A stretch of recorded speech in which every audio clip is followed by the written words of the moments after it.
সেই ব্যাগের ওজন কত হবে, কত জামা কাপড় পায়জামা গামছা তিনি নিয়ে যেতে পারবেন আর পারবেন না, সুপ্রিম কোর্টই ব্যাগের ওপর নির্দেশ দিয়েছেন না, কিন্তু বলতে পারবো।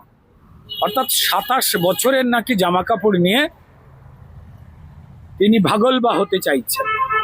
অন্যায়ের সঙ্গে যুক্ত থাকে যে মামলাগুলো শেষ হয়নি, সেখান থেকে পালিয়ে যাওয়ার ছক করছেন না তো। শুধু কমিটিতে থাকুন, কথা বলুন, খান দান, ঘুরে বেড়ান, মাইনে পান করেন। যে তথ্য সংস্কৃতি এবং তার সঙ্গে সঙ্গে ক্রীড়া ও যুব কল্যাণের স্ট্যান্ডিং কমিটির চেয়ারম্যান আমায় করা হয়েছে। প্রিয় রূপা গাঙ্গুলি, পাপিয়া অধিকারী, হিরণ চট্টোপাধ্যায়, শর্বরী মুখার্জি এবং তার সঙ্গে সঙ্গে যেটা সন্তু পান রয়েছেন, রয়েছেন মানব গুহ। এই কমিটির কাজই ছিল মিটিং করব, ট্যুরে যাব অন্যান্য রাজ্যে বা কোথাও, তার বিল হবে, অথচ গঠনমূলক কিছু কাজ তেমনভাবে তারা করতে পারতো না। দাদা, নতুন দায়িত্ব, নতুন পদ, এর আগেও আমরা দেখতে পেয়েছি যে আপনি অনেক খুঁটিনাটি সামলিয়ে পুরো দায়িত্ব আপনার কাঁধে, কি বলবেন?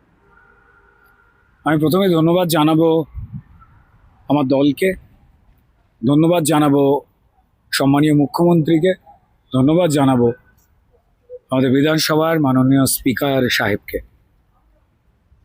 আজকে প্রথম মিটিং ছিল সম্মানীয় স্পিকার সাহেবের সঙ্গে।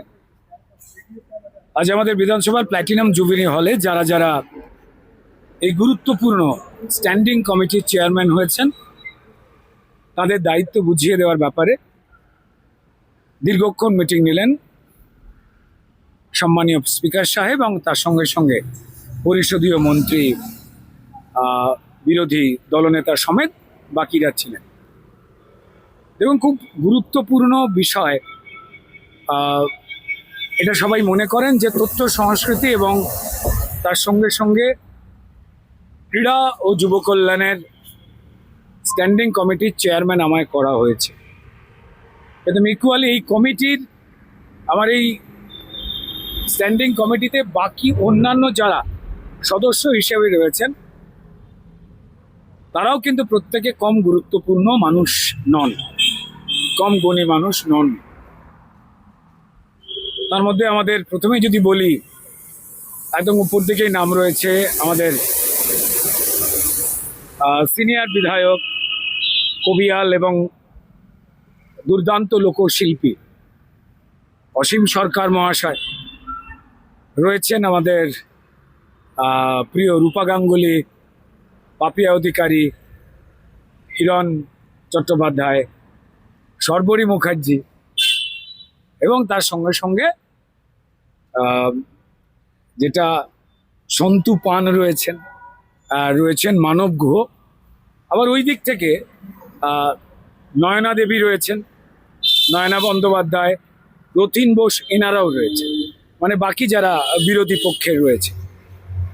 তো দেখুন, এর আগের এই যে বিধানসভার এত পাওয়ারফুল একটা স্ট্যান্ডিং কমিটি, সেই স্ট্যান্ডিং কমিটির যারা চেয়ারম্যান, এই কমিটির কাজই ছিল মিটিং করব, ট্যুরে যাব অন্যান্য রাজ্যে বা কোথাও, তার বিল হবে, অথচ গঠনমূলক কিছু কাজ তেমনভাবে তারা করতে পারতো না। আগের সরকারের এই যে অচলাবস্থা, শুধু কমিটিতে থাকুন, কথা বলুন, খান দান, ঘুরে বেড়ান, মাইনে পান, আজ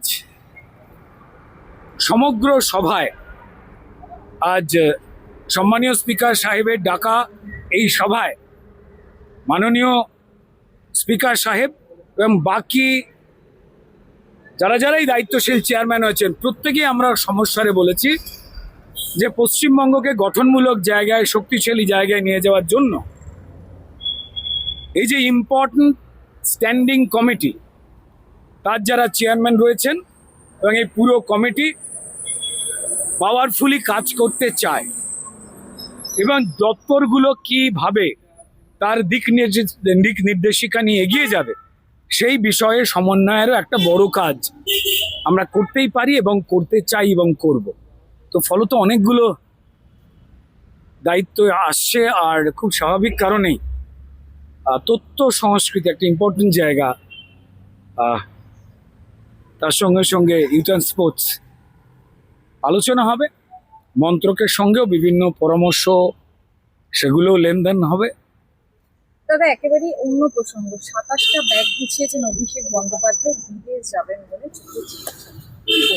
27টা ব্যাগ। দেখুন, কেউ কেউ বলছেন ওই ব্যাগে প্রত্যেকটা 1 বছর করে জামা কাপড় রয়েছে, অর্থাৎ 27 বছরের নাকি জামা কাপড় নিয়ে তিনি ভাগলবা হতে চাইছেন।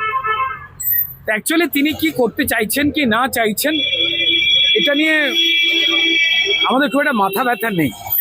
মাথা ব্যথা একটাই, যে পরিষ্কার অপকর্ম করে যদি কেউ অন্যায়ের সঙ্গে যুক্ত থাকে, যে মামলাগুলো শেষ হয়নি সেখান থেকে পালিয়ে যাওয়ার ছক করছেন না তো, তাহলে ক্ষতি হবে পশ্চিমবঙ্গের কোনো দোষীকে শাস্তি দেওয়ার আগেই তিনি ফুরুত করে উড়ে যাওয়ার সুযোগ পেয়ে যাবেন। এটাই সাধারণ মানুষের চিন্তা, আমাদের চিন্তা। আর বাকি তো ওনাকে নিয়ে এত কথা বলার কিছু নেই, এত গুরুত্বপূর্ণ উনি নন। 27টা ব্যাগ, মেয়াদ তো মাত্র 3 সপ্তাহ। সুপ্রিম কোর্টের বিচারপতি জয়মাল্য বাগচি এমনটাই তো নির্দেশ দিয়েছে। সুপ্রিম কোর্টই ব্যাগের ওপর নির্দেশ দিয়েছেন না, কিন্তু বলতে পারবো সেই ব্যাগের ওজন কত হবে, কত জামা কাপড় পায়জামা গামছা তিনি নিয়ে যেতে পারবেন আর পারবেন না। এখন তো কোর্ট, সর্বোচ্চ আদালত সেই সিদ্ধান্ত নিয়েছেন। আমরা দেখবো আর আলোচনা করব, এর বাইরে তো আমাদের কোনো এখতিয়ার বা অধিকার আছে কি না, তো আমরা কোর্টকে মানতে বাধ্য। তো ফলত আমরা দেখছি যে সারা ভারতবর্ষের এমন কোনো জায়গা নেই যেখানে মানে পৃথিবী থেকে অন্যান্য রোগীরা ভারতবর্ষে আসে। ভারতবর্ষের সমস্ত মানুষের যে কোনো ধরনের সমস্যা বা অসুখ সেরে যায় একমাত্র অভিষেক বন্দ্যোপাধ্যায়। তার নিজের সেবাশ্রয়ে কি একটা দোকান খুলেছিল, সেখানেও তার চোখ কান গলা কিছুই ঠিক হলো না। তার পিসির স্বাস্থ্য ব্যবস্থা সেখানেও ঠিক হলো না। তারপর বেসরকারি প্রতিষ্ঠান পশ্চিমবঙ্গে এবং সারা ভারতবর্ষে যা বহু দুরারোগ্য ব্যাধির সমস্যা করে, সেখানেও ঠিক হলো না। পৃথিবীর সব থেকে কস্টলিয়েস্ট হাসপাতাল, যেখানে টাটা বিড়লা আম্বানিরাও যেতে পারার সাহস করে না চিকিৎসার, একমাত্র সেইখানটা তার পছন্দ হয়েছে। কিছু বলার নেই, কারণ কোর্টের পারমিশন। পরে রইল সুমিত রায়। সুমিত রায়কে বারংবার ভবানী ভবনে ডাকা হচ্ছে। এই সুমিত রায়, দেখুন, চোরদের নিয়ে বেশি আলোচনা না করে তারা আইনের দ্রুত বিচার হয়ে গিয়ে শাস্তি পেলে পশ্চিমবঙ্গের মানুষ খুশি হবে। এর বাইরে নিয়ে এদের নিয়ে এত আলোচনা করার তো কিছু